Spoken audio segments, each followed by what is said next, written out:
Okay, good evening my dear student. तो आज मैं आप लोग के लिए एक अलग टॉपिक लेके आया हूँ और टॉपिक का नाम है मॉर्ले मिंटो रिफॉर्म्स 1909। और इस टॉपिक के बारे में मैंने आप लोगों को डिटेल्स में अपनी क्लास में बताया है। मैंने इस चैनल में आप लोगों को अच्छी तरह से पढ़ाया भी है। अगर डिटेल्स में आप इन्फॉर्मेशन लेना चाहते हो मॉर्ले मिंटो रिफॉर्म्स एक्ट के बारे में तो आप मेरे इसी यूट्यूब चैनल में जाके आप लोग डिटेल्स में देख सकते हो।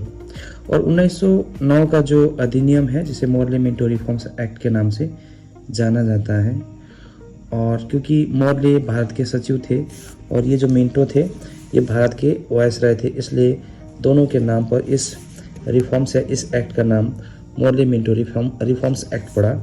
और स्पेशली ये जो मिंटो थे, मिंटो को father of communal electorate in India के नाम से भी जाना जाता है। अर्थात मिंटो के कारण ही भारत में एक सांप्रदायिकता के आधार पर चुनाव कराने की जो पद्धति है उसका शुरुआत हुआ, इसलिए मिंटो को father of communal electorate in India के नाम से जाना जाता है।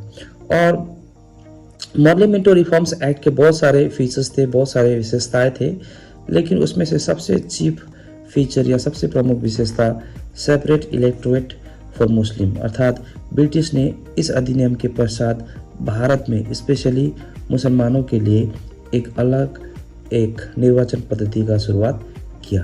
तो 1909 का जो अधिनियम है इस दृष्टिकोण से भारत के इतिहास में एक विशेष स्थान रखता है, क्योंकि 1909 के अधिनियम के पश्चात भारत में जाति के आधार पर चुनाव का प्रावधान शुरू हो गया। तो अगर आप इस विषय पर अगर डिटेल्स में जानकारी प्राप्त करना चाहते हैं तो मेरे इसी चैनल में आप जाकर आप मॉर्ले मिंटो रिफॉर्म्स एक्ट के बारे में डिटेल से अध्ययन कर सकते हैं। और आगे आप लोगों को मैं दिल्ली दरबार के बारे में मैं आप लोगों को बताऊंगा। एक्चुअली जो दरबार है भारत में कुल 3 दिल्ली दरबार लगी हुई थी, और ये किसी विशेष उद्देश्य से या किसी विशेष समारोह पर ही भारत में दिल्ली दरबार का आयोजन किया जाता था। 1911 का जो दिल्ली दरबार है उस दिल्ली दरबार के पीछे लगाने के पीछे कई महत्वपूर्ण कारण थे, वजह थे, जिसके बारे में मैं आप लोगों को बतलाऊंगा। ध्यान से आप लोग सुनिएगा।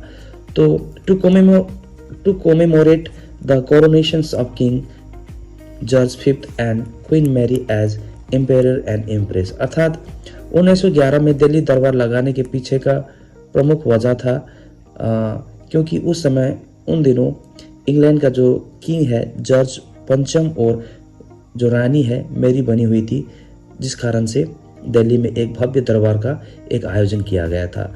और इस आयोजन में कुछ महत्वपूर्ण निर्णय लिया गया भारत के संदर्भ में।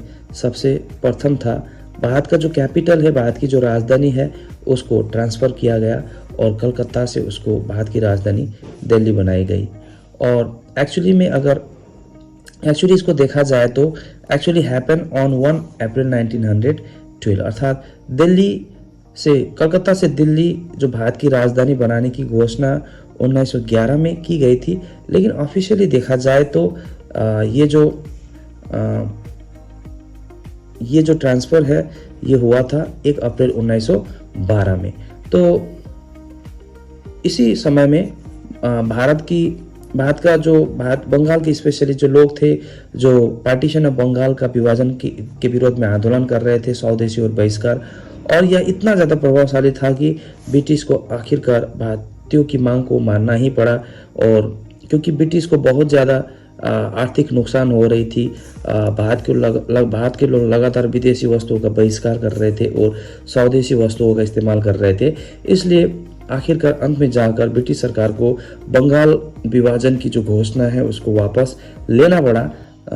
तो हम आखिरकार ये बोल सकते हैं कि बंगाल विभाजन के विरोध में स्वदेशी और बहिष्कार जो आंदोलन हुई थी यह एक सफल आंदोलन थी। बस एक कहते हुए एक छोटी सी जो हमारी जो क्लास है, नोट्स है, मैं यहीं पर समाप्त करना चाहता हूँ।